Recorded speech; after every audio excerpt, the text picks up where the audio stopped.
Alex Thompson never expected that moving to a quiet suburban neighborhood would lead to one of the most tense situations of his life, and that was saying something for a man who had spent 15 years in military special operations. It all started on a bright spring morning when Alex, his wife Tina, and their two kids, Josh and Lily, pulled up to their new home on Oak Ridge Lane.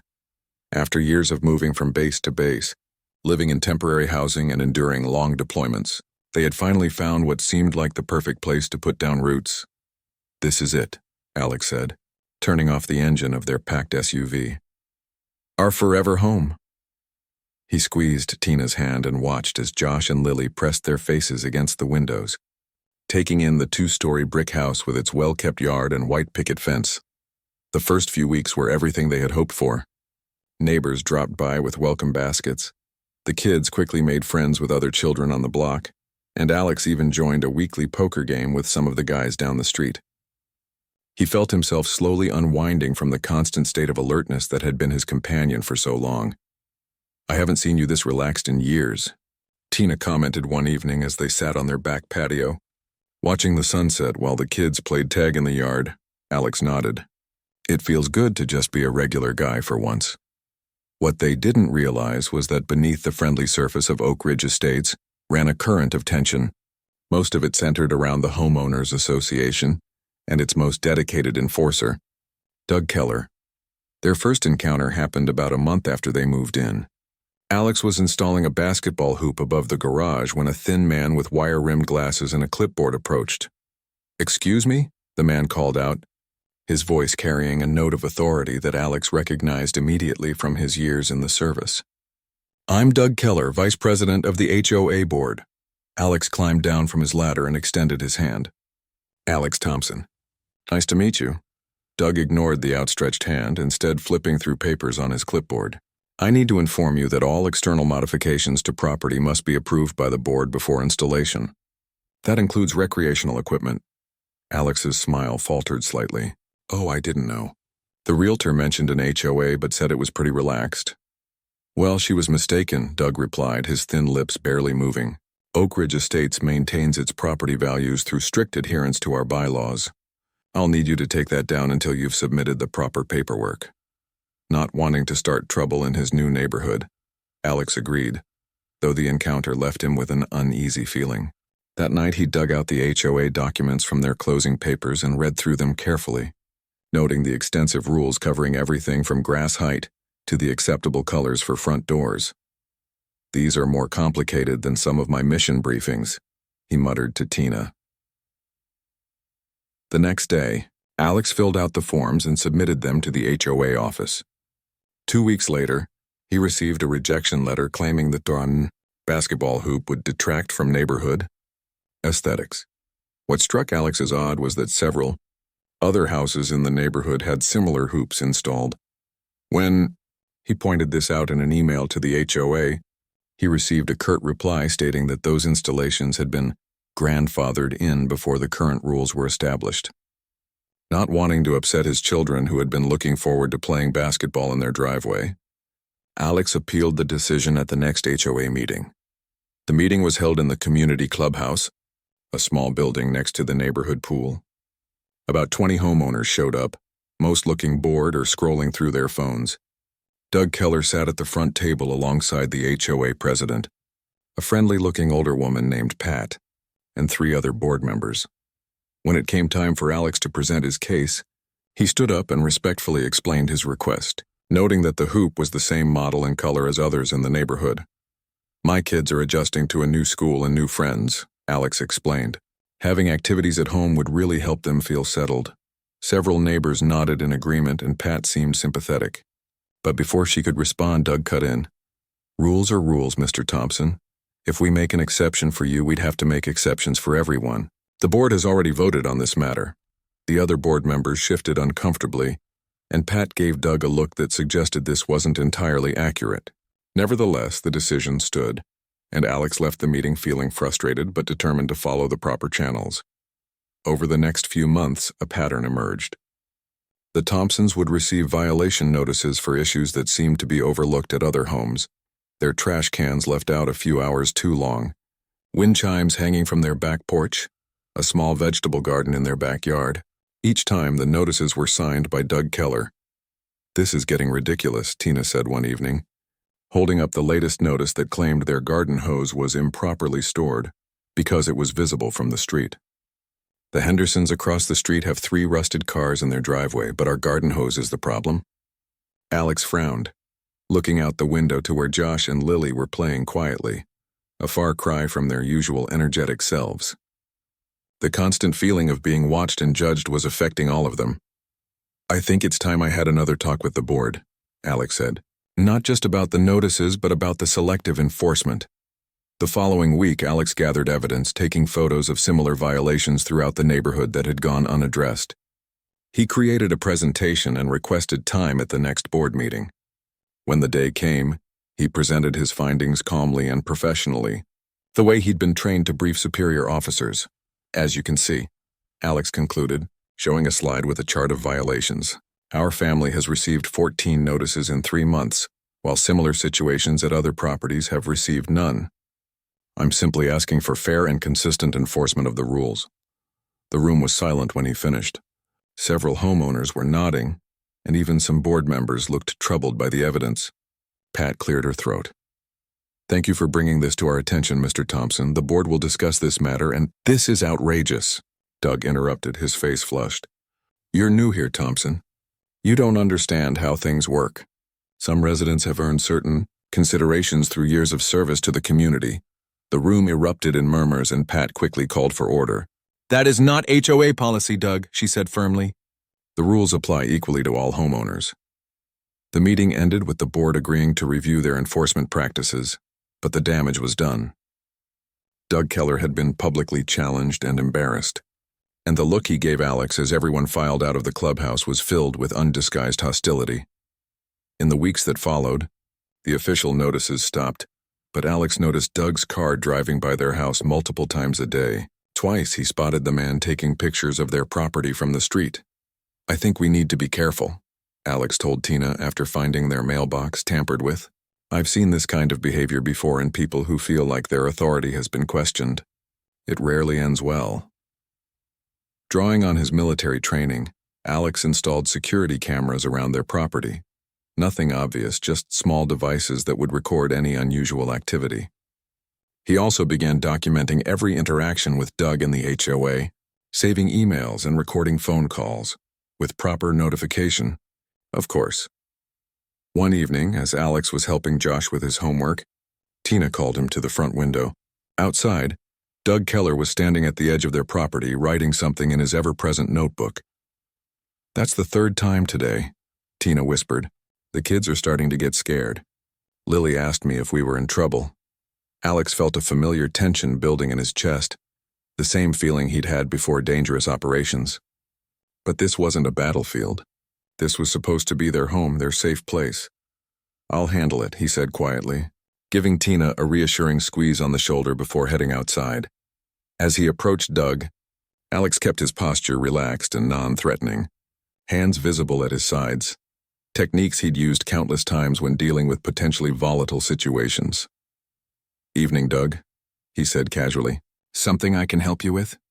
Doug's eyes narrowed behind his glasses. "Just doing my job, Thompson. Someone reported your grass might be over the 4-inch limit."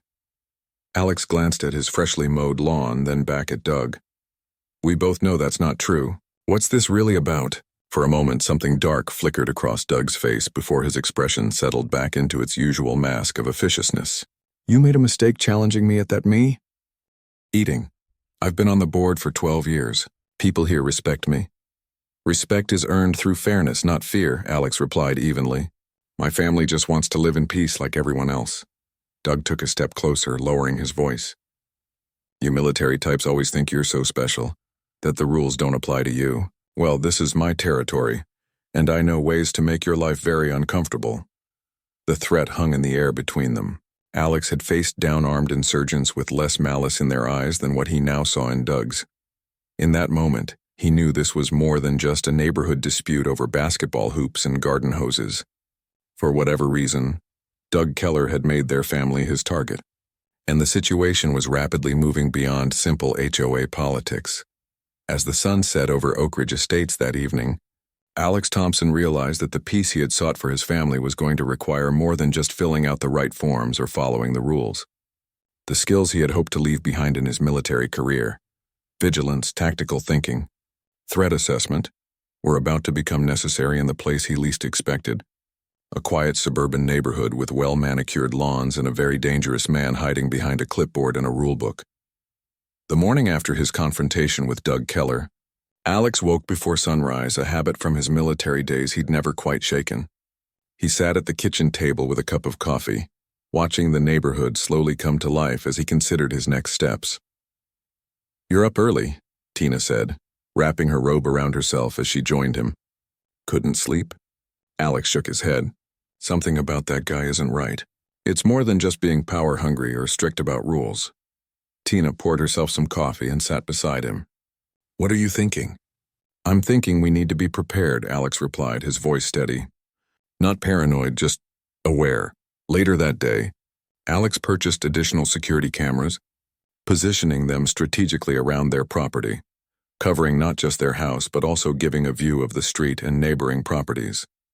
He also installed motion sensor lights and reinforced the locks on all doors and windows.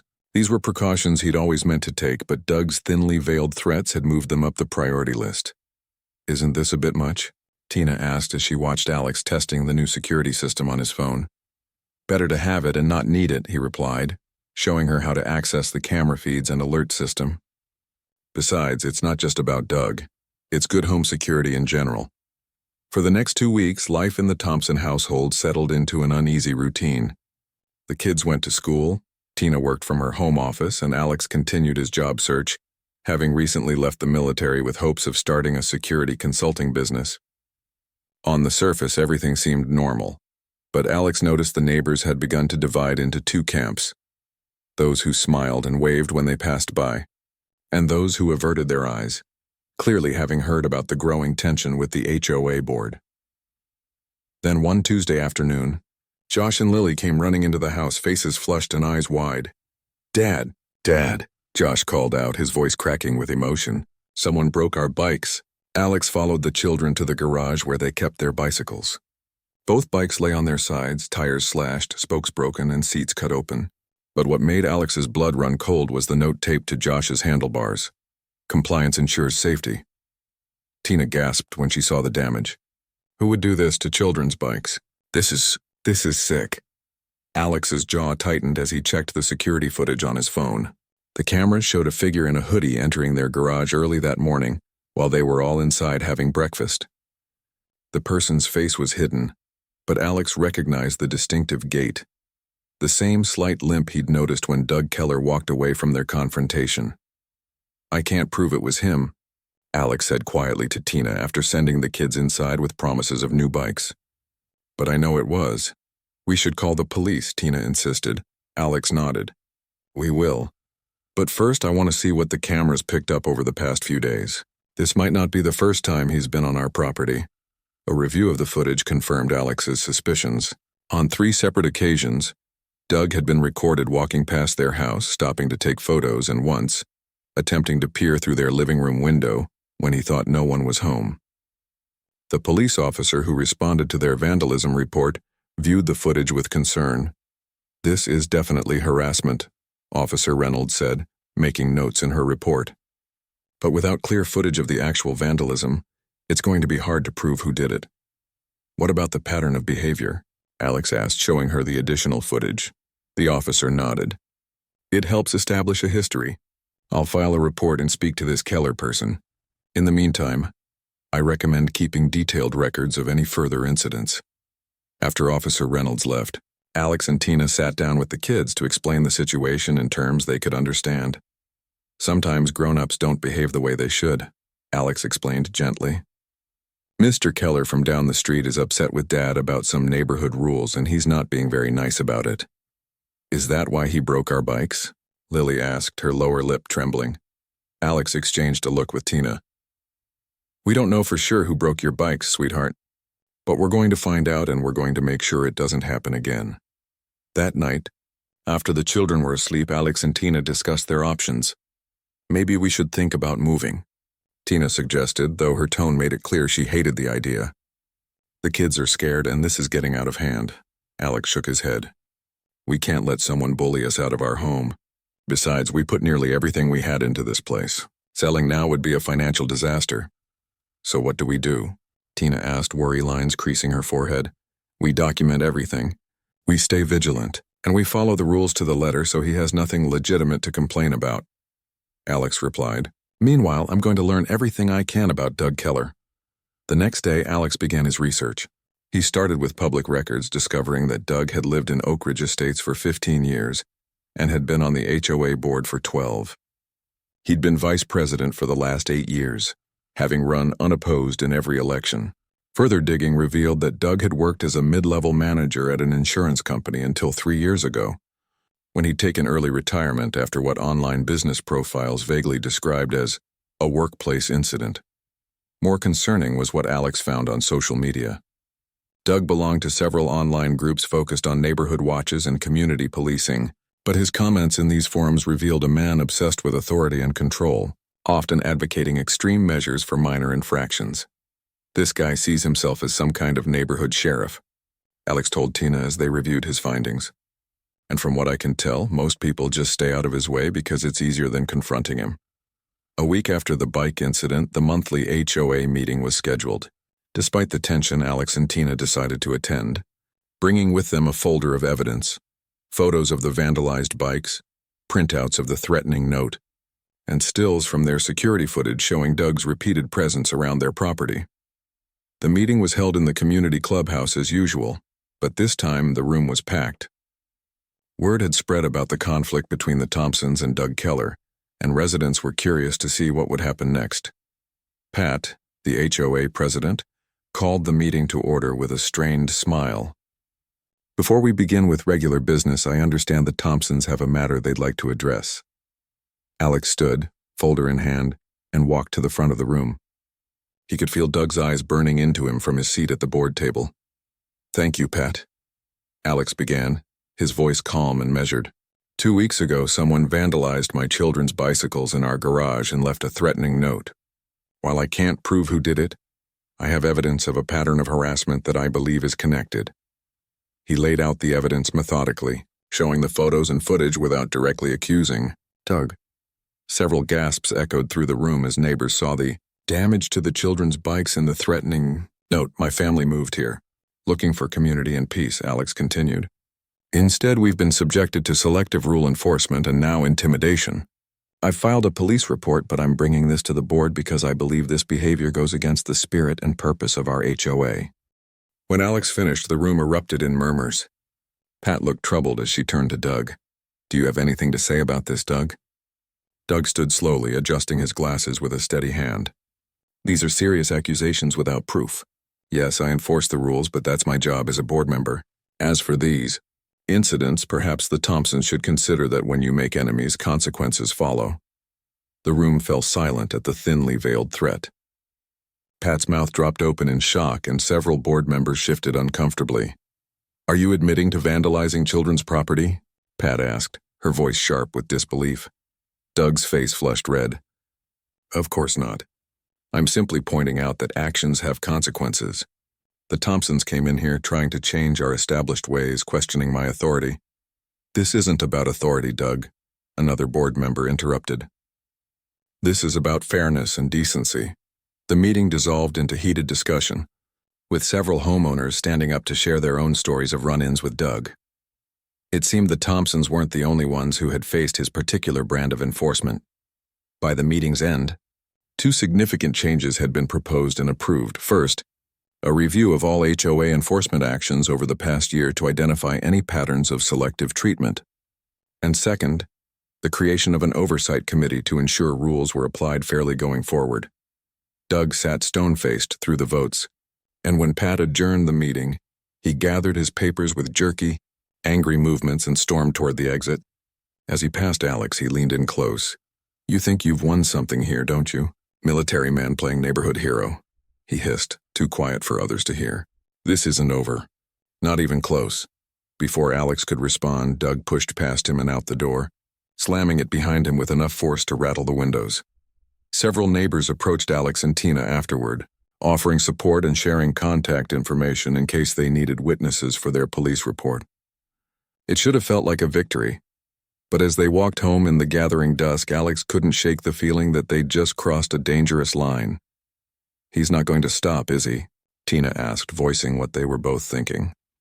Alex took her hand, giving it a reassuring squeeze. "Probably not. But now everyone knows what's happening. We're not facing this alone anymore." That night, Alex double-checked all the locks and reviewed the security camera feeds one last time before heading to bed. As he was about to turn off his phone, he noticed a new email notification.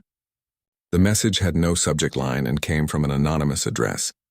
The body contained just 4 words: "Watch your family closely." Alex stared at the screen, his military training kicking in as he mentally shifted from concerned homeowner to someone preparing for conflict. The rules of engagement had just changed dramatically, and his family's safety now depended on his ability to anticipate what a desperate, angry man might do when backed into a corner. Tomorrow, he would strengthen their security measures even further. Tomorrow, he would make sure Tina and the kids knew exactly what to do in an emergency, because Alex Thompson had seen that look in Doug's eyes before, in the eyes of men who had nothing left to lose, and he knew that the worst was yet to come, the week following. The HOA meeting passed in a strange calm that reminded Alex of the eerie quiet before a storm. Doug Keller seemed to have vanished from the neighborhood. His car wasn't in the driveway, his house remained dark, and the usual patrols of the neighborhood that had become his trademark were conspicuously absent. "Maybe he's finally backed off," Tina suggested hopefully as they sat on their back patio Saturday morning, watching Josh and Lily play in the sprinkler. The weather had turned unseasonably warm for spring, and the children's laughter as they darted through the water seemed to lighten the mood that had hung over the family for weeks. Alex sipped his coffee, his eyes constantly scanning their surroundings, a habit he couldn't shake. "Maybe," he replied, though he didn't believe it for a second. "Or maybe he's regrouping." After the threatening email, Alex had taken additional precautions. He'd installed a more sophisticated alarm system, reinforced the doors with better locks and hinges, and set up a safe room in their bedroom closet where Tina and the kids could retreat in case of emergency. He'd also reached out to a buddy from his military days who now worked in law enforcement in the next county, filling him in on the situation. "You think this guy is genuinely dangerous?" his friend Keith had asked during their phone call. "My gut says yes," Alex had replied, "and my gut's been right too many times to ignore it now." Keith had promised to make some discreet inquiries about Doug's background, the kind that might not show up in public records. The results of those inquiries arrived Sunday morning in a text from Keith. "Call me ASAP." Alex stepped into his home office to make the call, closing the door behind him. "What did you find?" he asked without preamble when Keith answered. "Your HOA buddy has a sealed record," Keith said, his voice grim. "Workplace incident 3 years ago wasn't just an incident. He pulled a gun on a coworker who'd been promoted over him. Charges were dropped when he agreed to anger management and early retirement, but there's a restraining order in place." Alex felt a cold weight settle in his stomach. "Does he own firearms legally?" "Not anymore. His permit was revoked after the incident. But that doesn't mean he doesn't have them," Alex said, more to himself than to Keith. "Exactly. Listen, Alex, I can't officially get involved since this is out of my jurisdiction. But I've put a word in with some guys at your local PD. They'll take any calls from your address seriously." After thanking Keith and ending the call, Alex sat at his desk for a long moment, processing the information. His instincts had been right. Doug Keller wasn't just an overzealous HOA board member with control issues. He was potentially violent, with a history of escalating ordinary conflicts into dangerous situations. Alex joined his family in the backyard, where Tina was setting up a picnic lunch on their patio table while the kids continued playing. The day was perfect. Clear blue sky, slight breeze, the scent of freshly cut grass and blooming flowers filling the air. It was the kind of day that reminded Alex why they'd chosen this neighborhood in the first place. "Everything okay?" Tina asked, noticing his expression. "We need to talk," Alex replied quietly. "But not now. Later, when the kids are in bed?" Tina nodded, understanding in her eyes. They'd become experts at maintaining a sense of normalcy for Josh and Lily, despite the tension that had become their constant companion. The family spent the afternoon in the backyard, playing games, eating lunch, and simply enjoying each other's company. As the sun began its descent, casting long shadows across their yard, Alex found himself relaxing slightly. Perhaps they would get through this after all. Perhaps Doug had recognized the futility of his vendetta and moved on. It was nearing 5 o'clock when they heard it, the distinctive sound of their front gate opening and closing. The Thompsons' backyard was enclosed by a 6-foot privacy fence with access from both the house and a gate that led to the front yard. The gate's latch had a distinctive metallic click that caught Alex's attention immediately. "Were we expecting anyone?" he asked Tina, already rising from his chair. Before she could answer, the gate swung open, revealing Doug Keller. His normally neat appearance had deteriorated. His shirt was wrinkled and partially untucked, his hair disheveled, and his face flushed. But what froze Alex's blood was the object in Doug's right hand, a small black handgun that glinted dully in the late afternoon sun. "Well, isn't this nice?" Doug slurred, his words slightly thick. "The perfect family enjoying their perfect Sunday while the rest of us follow the rules." Alex's mind shifted instantly into combat mode, assessing threats and options with practiced speed. Doug was approximately 15 feet away, clearly intoxicated, holding a weapon in an unsteady grip. Tina and the children were at the table behind him, directly in the line of fire if he placed himself between them and Doug. "Tina," Alex said, his voice calm but carrying an unmistakable command. "Take the kids inside now. Use the back door. Call 911. To her credit, Tina didn't hesitate or ask questions. She stood smoothly, her movements deliberate and unhurried. "Come on, kids," she said, her voice impressively steady despite the fear Alex could see in her eyes. "Time to go wash up." "But Mom, we're not done playing," Lily protested, oblivious to the danger. "Now, Lily," Tina insisted, taking each child by the hand. No arguments. Doug swayed slightly, the gun wavering in his grip. "Nobody's going anywhere until we sort this out," he said, his voice rising. "You think you can come into my neighborhood, break all the rules, turn everyone against me? I built this community." Alex positioned himself to block Doug's vie of his retreating family, keeping his hands visible at his sides, his stance relaxed but balanced, ready to move in any direction if necessary. "Doug," he said evenly, "you're upset. I understand that. But this isn't the way to handle it. Why don't you put the gun down so we can talk?" From the corner of his eye, Alex saw Tina and the children slip through the back door into the house. A small measure of relief washed over him. At least they were out of immediate danger. Now he needed to keep Doug focused on him and away from the house until help arrived. "Talk?" Doug spat, taking an unsteady step forward. "We're past talking. You humiliated me in front of the whole neighborhood. 12 years I've given to this place. 12 years keeping the riffraff out, maintaining standards, protecting property values. Then you show up with your military background and your perfect family, and suddenly I'm the bad guy?" As Doug ranted, Alex noted several critical details. The safety on the handgun appeared to be off. Doug's finger was on the trigger, not resting safely alongside the guard as it should be. And most concerning, his eyes had the unfocused, erratic quality of someone not entirely in control of their actions. "Nobody's saying you're the bad guy, Doug," Alex replied, keeping his tone conversational even as he subtly shifted his weight to the balls of his feet. "We all want the same thing.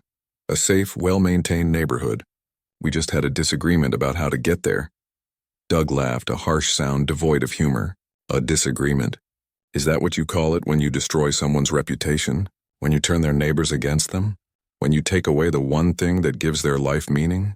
The gun wavered in Doug's hand, and for a moment it pointed directly at Alex's chest. Every instinct screamed at him to disarm the threat immediately, but Alex suppressed the urge. Doug was unstable, his reactions unpredictable. A sudden move might trigger a lethal response. Instead, Alex slowly raised his hands to chest level, palms out, a universal gesture of non-aggression. "I never meant to hurt you, Doug. This whole situation got out of hand, and I'm sorry for my part in that." Doug's expression flickered, confusion momentarily replacing anger. "You're sorry?" he asked, his voice dropping. "Yes," Alex said, seizing on the opening. "I understand what it's like to feel like your control is slipping away. In the military, control can be the difference between life and death. When I left service, I struggled with not having that structure anymore. It wasn't exactly what Alex had experienced, but the connection seemed to resonate with Doug. The gun lowered slightly, now pointing at the ground between them instead of at Alex. "They don't understand what it takes," Doug said, his voice suddenly tired. "None of them do. The constant vigilance, the attention to detail. One slip and everything falls apart." "I do understand," Alex replied honestly. "But Doug, this isn't solving anything. It's just going to make everything worse." In the distance, Alex heard the faint wail of sirens. Tina had reached emergency services. He needed to keep Doug talking, keep him calm, and most importantly, keep that gun pointed away from the house. "They're coming for me, aren't they?" Doug asked, his head tilting toward the sound. A new tension crept into his posture. "They're coming because they're concerned," Alex said carefully. "About both of us. This doesn't have to end badly, Doug." Doug's gaze sharpened suddenly, and he raised the gun again, this time with more purpose. "It was always going to end badly. From the moment you moved in, this was the only way it could go." Time seemed to slow as Alex watched Doug's finger tighten on the trigger. In that split second, training took over. Alex dropped and pivoted in one fluid motion, using his body's momentum to close the distance between them. Doug fired, the sound deafeningly loud in the enclosed backyard. But the bullet went wide, embedding itself in the fence behind where Alex had been standing. Before Doug could recover from the recoil, Alex was on him. A quick strike to Doug's wrist sent the gun flying across the lawn. Another precise move and Doug was on the ground, Alex's knee in the center of his back, arms secured behind him. "It's over, Doug," Alex said, breathing heavily, not from exertion, but from the adrenaline coursing through his system. "It's done." Doug stopped struggling, his body going limp beneath Alex's restraint. A broken sob escaped him, the sound of a man who had finally lost everything. The sirens grew louder, and soon the yard was filled with police officers, their weapons drawn as they assessed the situation. Alex identified himself clearly, explaining what had happened while maintaining his hold on Doug until the officers could take over. As they handcuffed Doug and led him to a patrol car, one officer approached Alex. "Sir, are you injured?" Alex shook his head, his eyes fixed on his house where he could see Tina and the children watching from the window. "No, we're okay. We're all okay." But even as he said the words, Alex knew that okay was relative. They had survived the confrontation without physical injury, but the emotional impact, especially on the children, would take time to process. As the police finished securing the scene and collecting evidence, including the gun that had nearly changed their lives forever, Alex joined his family inside. Tina threw her arms around him the moment he walked through the door, holding him so tightly he could feel her heart racing against his chest. "You did it," she whispered. "You kept us safe."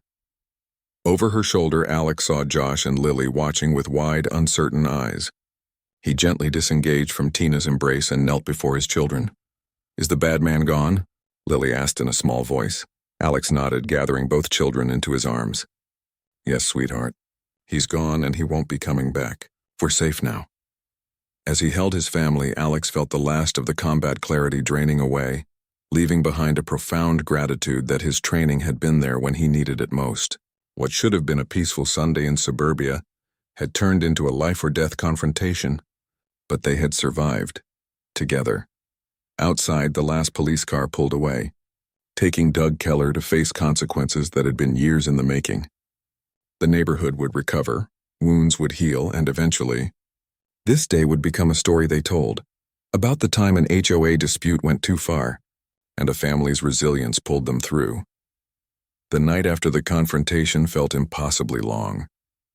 Even after the police had taken their statements, collected evidence, and finally left around midnight, no one in the Thompson household could sleep. The children, despite Alex and Tina's best efforts to shield them, had witnessed enough to be deeply shaken. Josh had insisted on checking the locks 3 times before reluctantly going to his room, while Lily had simply refused to sleep alone, dragging her blanket and pillow into her parents' bedroom and curling up at the foot of their bed like a small, frightened cat. Alex sat at the kitchen table well into the early morning hours, replaying the events in his mind, analyzing his actions with the same rigorous attention to detail he'd applied to mission debriefs during his military career. Could he have anticipated Doug's breakdown sooner? Should he have taken more aggressive preventative measures? Had he acted quickly enough when the threat materialized? You should try to sleep, Tina said softly, appearing in the doorway wrapped in her robe. The digital clock on the microwave read 3:17 a.m. So should you, Alex replied, offering a tired smile. Tina sat beside him, reaching across the table to take his hand. You know what keeps going through my mind? Not the gun, not Doug, but the way you handled it. You were so calm. Training, Alex said with a small shrug. When things go sideways, you fall back on what you know. It was more than training, Tina insisted. It was you, knowing exactly what to do to protect us. If you hadn't been here... She didn't finish the thought, but she didn't need to. Alex squeezed her hand. But I was. And everyone's safe. That's what matters. By morning, news of the incident had spread throughout the neighborhood. Alex woke to the chime of his phone. Dozens of text messages and emails from neighbors expressing shock, support, and gratitude. Several mentioned that they, too, had experienced Doug's harassment but had never imagined it could escalate to violence. The whole neighborhood's talking about it, Tina said as she scrolled through her own messages. Pat from the HOA board called while you were in the shower. She's called an emergency meeting for tonight. Alex nodded absently, his attention focused on the children. Josh was picking at his cereal without eating it, while Lily had barely touched her toast, her usual morning chatter conspicuously absent. Hey, team, Alex said gently. How about we skip school and work today? Maybe drive out to that lake we've been meaning to visit, have a picnic? The suggestion earned him the first real smiles he'd seen from the kids since the incident. Tina gave him an approving nod. They all needed some distance from the house and the memories of yesterday. They spent the day at Lake Meadow, a quiet spot about an hour's drive from their neighborhood. The change of scenery worked wonders, especially for the children. By mid-afternoon, Josh and Lily were skipping stones on the water, their laughter echoing across the lake as they competed to see who could get the most ski. Sarsi sitting on a blanket under a shade tree, Alex and Tina watched them with relieved smiles. They're resilient, Tina observed. More than we give them credit for. They are, Alex agreed. But they shouldn't have to be resilient about something like this. No kid should. As the sun began to dip toward the horizon, they packed up their picnic and headed back to the neighborhood, arriving just in time for the emergency HOA meeting. They'd decided to attend together, with the children staying at a neighbor's house for a few hours. The community clubhouse was packed beyond capacity, with people standing along the walls and spilling out onto the patio. When Alex and Tina entered, a hush fell over the crowd, followed by a spontaneous round of applause that caught them both by surprise. Pat, the HOA president, waved them toward two reserved seats at the front. Her eyes were red-rimmed from what looked like hours of crying. I can't begin to express how sorry I am, she said when they reached her, her voice breaking slightly. All of us on the board. We knew Doug was strict, even difficult at times. But we never imagined, none of us did, Alex assured her, not wanting her to bear the burden of guilt for something she couldn't have predicted. The meeting began with Pat giving a brief update on what had happened, careful to stick to the facts without sensationalism.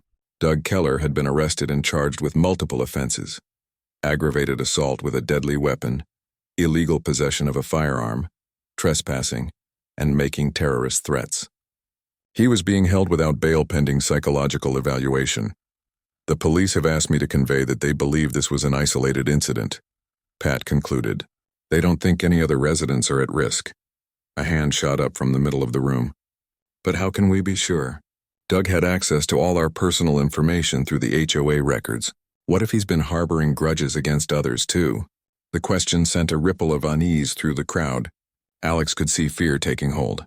The same corrosive fear that could tear communities apart if left unchecked. Without planning to, he found himself standing and facing the assembled neighbors. May I? He asked Pat, who nodded and stepped aside from the microphone. I know many of you are scared, Alex began, scanning the room and making eye contact with as many people as possible. What happened yesterday was terrifying, and it's natural to wonder if you could be next. But fear is only useful if it drives us toward solutions rather than paralysis. He paused, gathering his thoughts. In the military, I learned that communities survive threats by coming together, not pulling apart.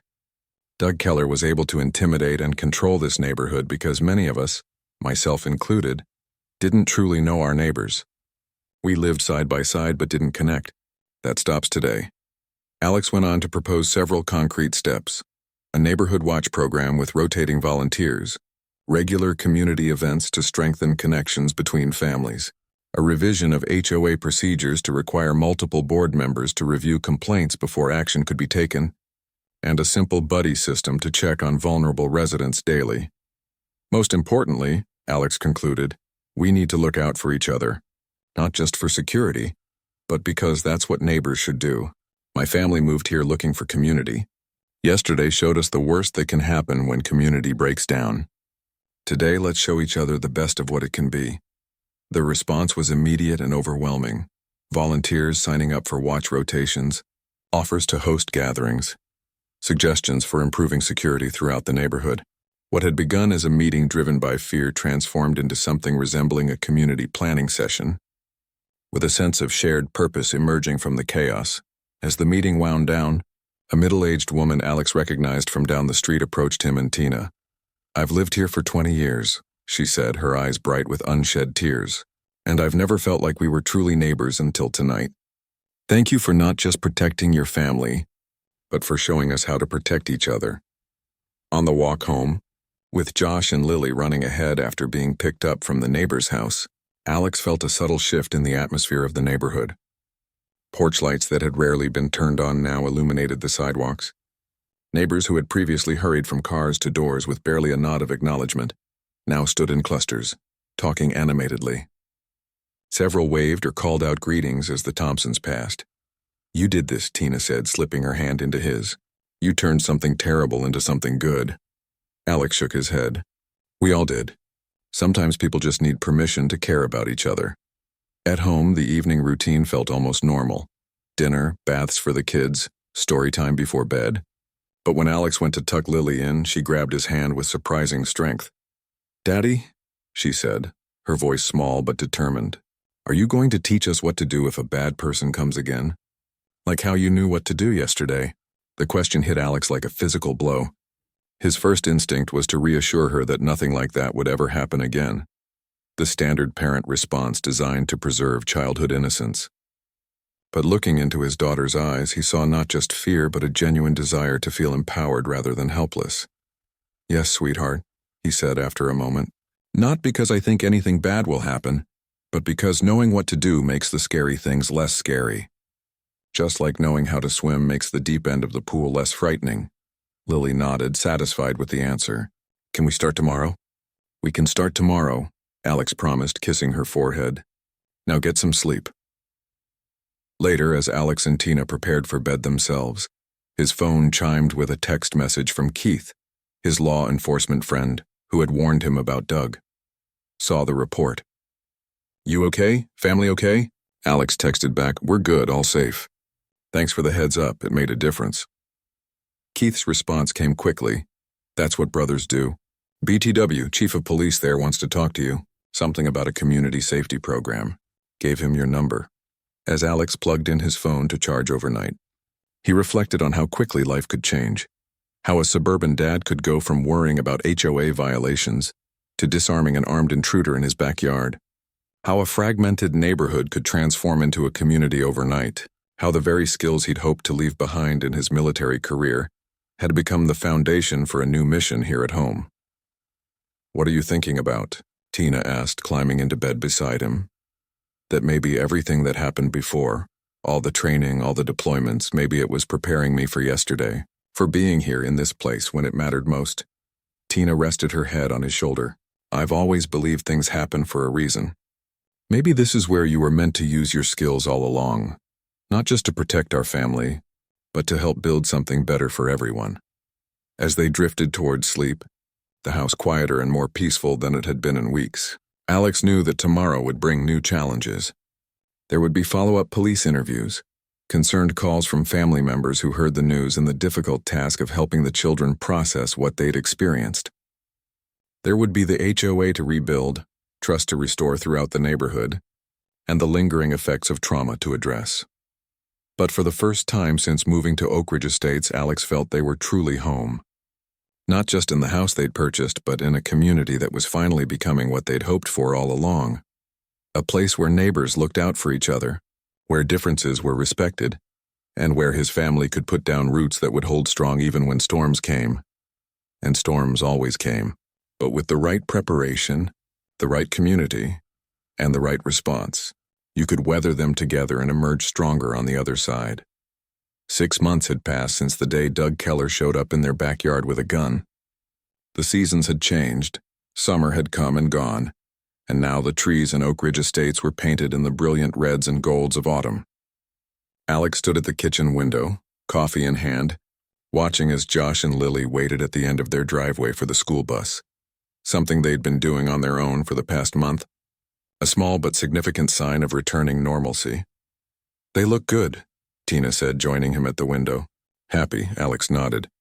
The path to healing hadn't been straight or easy. The first few weeks after the incident had been particularly difficult. Lily had suffered from nightmares, often waking up crying and convinced that the angry man was in her room. Josh had become hypervigilant, jumping at sudden noises and insisting on checking the locks before bedtime. Even Tina had struggled, initially reluctant to spend time in the backyard, where the confrontation had taken place. They had all attended therapy, individually and as a family, learning tools to process what had happened and reclaim their sense of safety. Alex had been surprised by how much he'd needed those sessions himself. Despite his military background and familiarity with high-stress situations, the threat to his family had affected him more deeply than he'd initially recognized.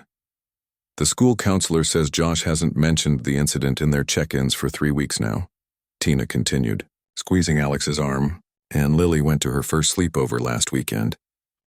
Without calling to come home. These were the victories they celebrated now, small steps toward healing that, taken together, were rebuilding their lives.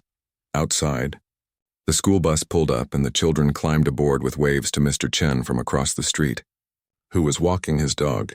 The older man waved back with a smile. He was part of the neighborhood watch rotation, taking the early morning shift because, as he'd explained, old guys like me don't sleep much anyway. The watch program had been one of many changes in Oak Ridge Estates since that Sunday in April.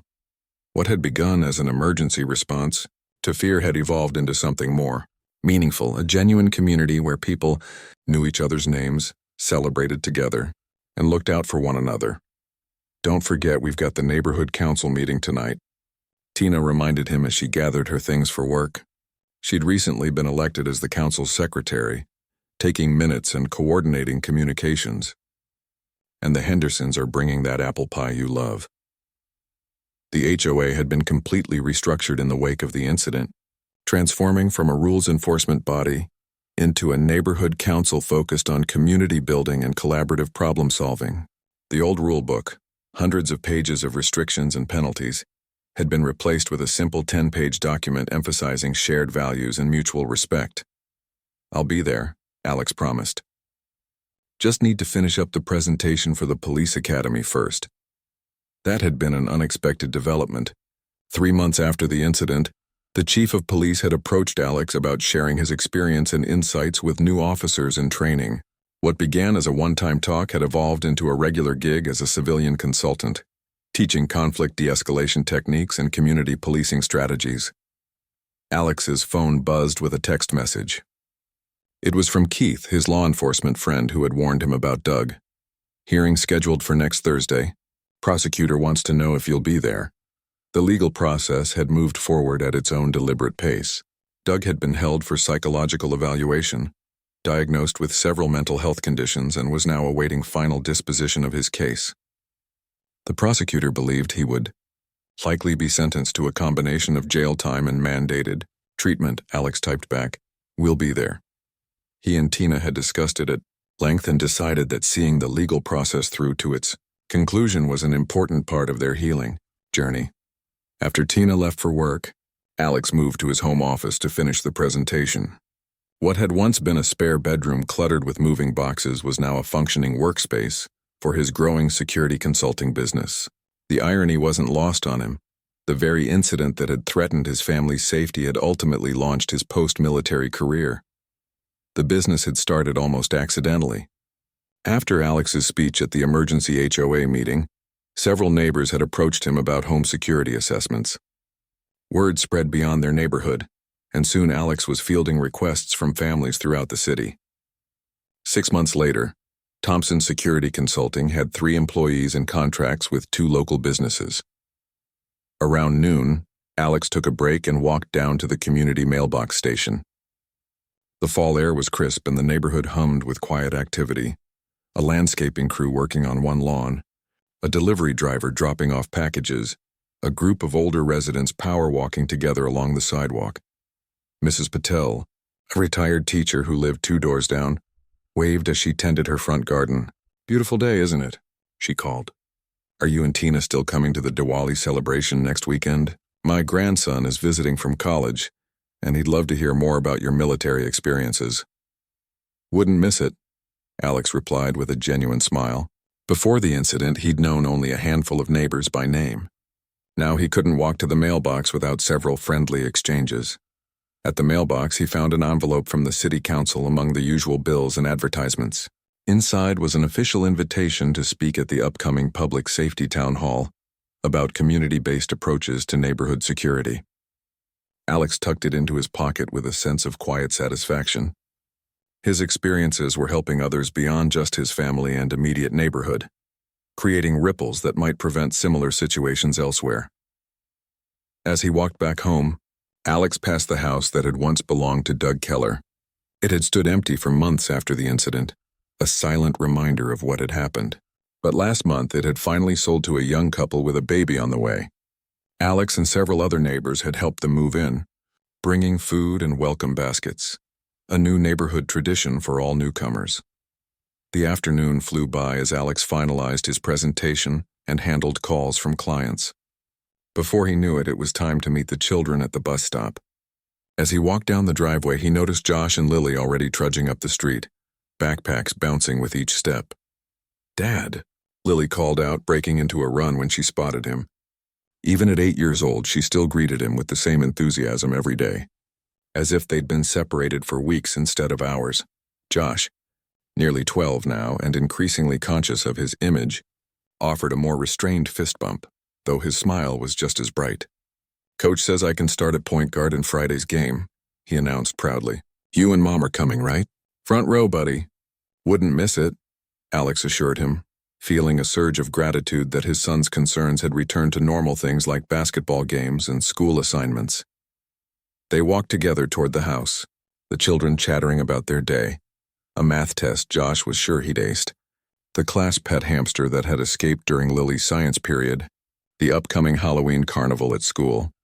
"Can we practice my self-defense moves before dinner?" Lily asked, slipping her small hand into Alex's larger one. Following the incident, Alex had developed a simplified version of his military training, teaching the children basic awareness and safety skills. They practiced regularly, turning it into a game while building genuine capabilities. It had been Lily's idea initially, her way of transforming fear into empowerment. "Absolutely, Princess.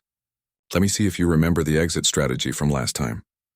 Inside, the children dropped their backpacks by the door and headed to their rooms to change clothes. Alex checked his phone to find a text from Tina saying she'd be home a little late. An unexpected client meeting had come up. Since the incident, they'd been meticulous about keeping each other informed of schedule changes, a small adjustment that provided peace of mind.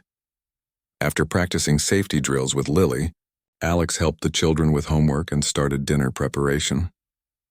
The kitchen windows offered a view of their backyard, the same space where he'd confronted Doug 6 months earlier.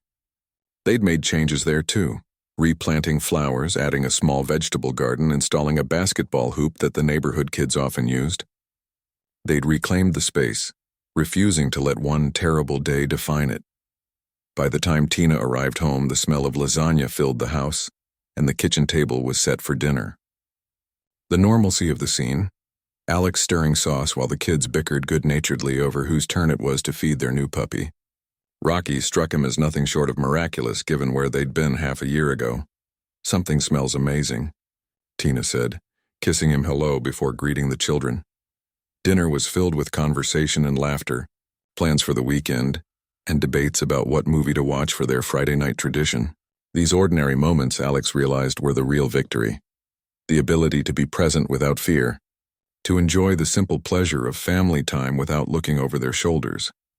After the children were in bed, Alex and Tina sat on their back patio, something they'd been able to start doing again only recently. String lights twinkled overhead, and the fire pit provided warmth against the autumn chill. From nearby houses came the sounds of other families. Music, laughter, the distant bark of a dog. "I got a call from the victim support group today," Tina said, swirling her tea thoughtfully. "They want me to speak at their workshop next month about helping children process traumatic events." Alex nodded, pride evident in his expression. Tina had surprised them both with her strength throughout the ordeal.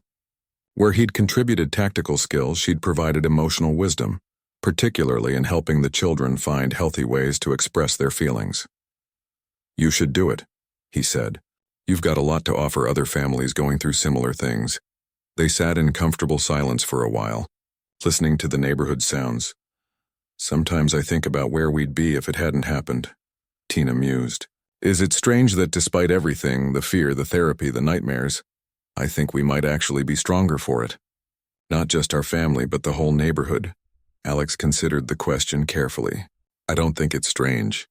In the military, we had a saying, 'It's not the crisis that defines you, but how you respond to it.' What Doug did was terrible, but what came after, that was our choice. And they had chosen well.